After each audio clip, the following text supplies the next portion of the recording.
रात को 3 बजे के करीब में ये भाई आया उठाने को, अंगार लग गई। वो चक्कर में फिर हम सबके सब भागे वहाँ पर। तभी भी उसके अंदर 4-5 बच्चे अटके हुए थे वेंटिलेटर के अंदर। महाराष्ट्र के एक अस्पताल से बेहद दर्दनाक हादसे की खबर है। जिन नवजातों ने उस अस्पताल में जन्म लिया, अपनी जिंदगी की शुरुआत की, जिन्होंने जी भर कर अपनी माँ को अभी देखा भी नहीं होगा, चंद घंटों के बाद एक हादसे के चलते उनकी जिंदगी छिन गई।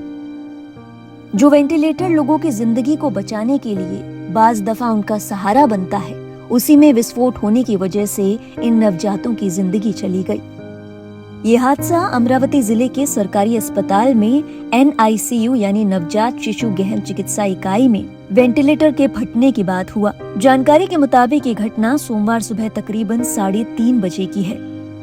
बताया जा रहा है नियोनेटल यूनिट में एक वेंटिलेटर में विस्फोट हुआ। इस घटना में कम से कम 3 नवजातों के मारे जाने की खबर है। इस आंकड़े के बढ़ने की संभावना भी बताई जा रही है। इस हादसे के बाद ड्यूटी पर मौजूद डॉक्टरों और नर्सों ने तुरंत वार्ड को खाली कराया। बताया जा रहा है हादसे के बाद 6 नवजातों को सुपर स्पेशलिटी हॉस्पिटल में शिफ्ट कराया गया है। रिपोर्ट के मुताबिक इस वार्ड में कम से कम 39 नवजात थे। वेंटिलेटर में धमाके के बाद आग तेजी से फैली। 6 बच्चों को गंभीर रूप से जख्मी बताया जा रहा है। जांच की जा रही है कि आग लगने का जिम्मेदार आखिर कौन है, किन कारणों से आग लगी और अस्पताल में आग बुझाने के क्या इंतजामात थे। बताया जा रहा है दम घुटने की वजह से ही 3 नवजातों की मौत हुई है। प्रशासन का कहना है कि जांच कराई जाएगी और दोषियों पर सख्त कार्रवाई होगी। जानकारी के मुताबिक दुर्घटना घटने के कुछ देर बाद दमकल की गाड़ियां भी मौके पर पहुंची, तब जाकर आग को काबू में पाया गया। वहीं NICU वार्ड की स्थिति देखकर अंदाजा लगाया जा सकता है कि आग कितनी भयंकर होगी। यहाँ मौजूद बेड और मशीनें जल गई, बिस्तर राख के ढेर में बदल गए। जहाँ एक और अस्पताल प्रशासन का दावा है कि डॉक्टरों और नर्सों ने पूरा प्रयास किया कि जल्द से जल्द वहाँ से नवजातों को बाहर निकाल लिया जाए। हालांकि धुआं भरने से 3 मासूमों को नहीं बचाया जा सका, जो कि अपने आप में बड़े सवाल खड़े करता है। भैया कितने बजे की घटना थी? आपका कौन भर्ती था, क्या बताएंगे? मेरी बेटी भर्ती है वहाँ पर। उसके बाद में हम सब सोए हुए थे। रात को 3 बजे के करीब में ये भाई आया उठाने को, अंगार लग गई। वो चक्कर में फिर हम सबके सब भागे वहाँ पर। वहाँ भागे तो अंगार जरा अच्छी पकड़ ली थी उनने। उसके बाद में सब मेहनत भी कर रहे थे वहाँ पर। भागा दौड़ी भी ऐसी कि बेचारे जो डॉक्टर लोग है, सिस्टर है वहाँ पर, वो भी ऐसा रो रो के बच्चों को बाहर ले रहे थे। और दूसरी बात, जैसे कि वहाँ फिर गाड़ी आई, पानी आनी बुझाना भी चालू हुआ। उसके बाद में फिर हम लोगों को काफ़ी अंगार लगी। उसके बाद में फिर हमको किसी को सुपर में, किसी को डफरी इसमें, होप में, पीडीएम में। उसके बाद में यहाँ पर हेमंत मोड़ के यहाँ पर शिफ्ट करे हमको। यहाँ पर आए बाद में यहाँ पर उनका ट्रीटमेंट करने से पहले उन्होंने फिर वो उनकी फॉर्मेलिटी पूरी करे कि पैसे है। उसके बाद में जैसा कुछ ट्रीटमेंट तो चालू कर दिया उन्होंने। बाद में अब डॉक्टर लोग आएंगे तो हमको मालूम पड़ेगा क्या है। तो आपकी अभी क्या मांग है? इस तरह की घटना हो गई है। अब वो घटना का तो सर कोई ऐसा बता नहीं सकते क्या जानबूझ के लगी, ऐसा तो कुछ है ही नहीं वहाँ पर। अब कैसा है, अब वो लग गई है आग। बहुत ही काफ़ी अंगार लगी हुई थी अच्छी।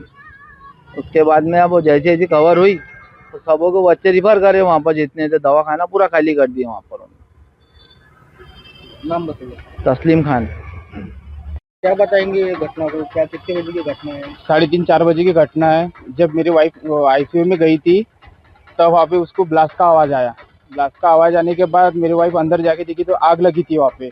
तो सिस्टर लोगों को बोला था आग लगाने की।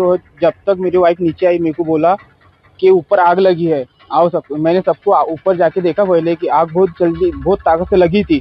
कि बच्चे की निकलने की ताकत भी उम्मीद नहीं थी नर्स लोगों की कि बच्चे निकाल सकती है या नहीं निकाल सकती। तभी भी उसके अंदर 4-5 बच्चे अटके हुए थे वेंटिलेटर के अंदर, आजू बाजू के। तो आग इतनी बढ़ गई थी कि खूब ही ज़्यादा। और बाद में ऊपर गया तो नीचे आया तो इनको आवाज़ दिया सबको, सबने मेहनत करी। और जब फायर ब्रिगेड आया तो 1 घंटे के बाद फायर ब्रिगेड के ऊपर पाइप पहुंचा। उतने समय में इतनी आग फैल गई थी कि बोल नहीं सकते थे बच्चों का क्या होता क्या नहीं इसके बारे में। ये हमारी मांग इतनी है, जो हमारे प्राइवेट में बच्चों को एडमिट किया है तो अभी पैसे की मांग ना करे, सरकार करे और अच्छा इलाज हो।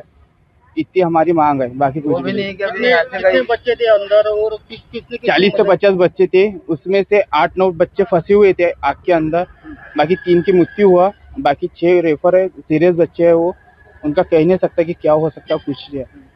इस तरह की घटना बार बार हो रही है, इसके पहले भी ऐसी घटना घट चुकी है, पर प्रशासन उसके ऊपर कोई ठोस कार्रवाई नहीं हाँ, प्रशासन ने कार्रवाई करने को और जो हॉस्पिटल इमारत बनी है उसको डबल से चार्ज करे और इलेक्ट्रिशियन का ये करे कि डबल से कार्रवाई हुई है वो उस पे इलेक्ट्रिशियन की, और जो फायर ब्रिगेड है वो भी टाइम पर चालू ना हुआ तो उसके भी जांच करे।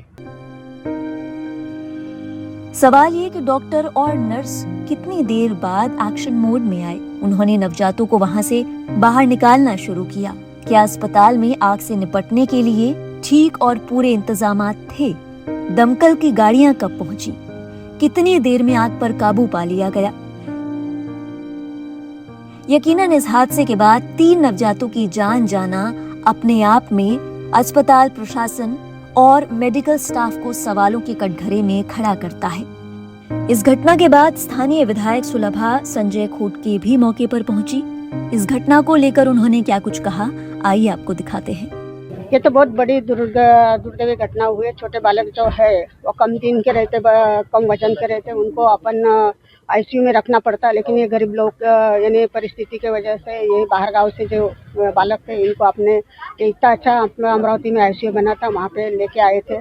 जो बालक हुआ उसका वेंटिलेटर टूटा, वो 4-5 दिन का ही बच्चा था, और उसके बाद में 2 बच्चे गए, वो भी कम दिन के ही थे।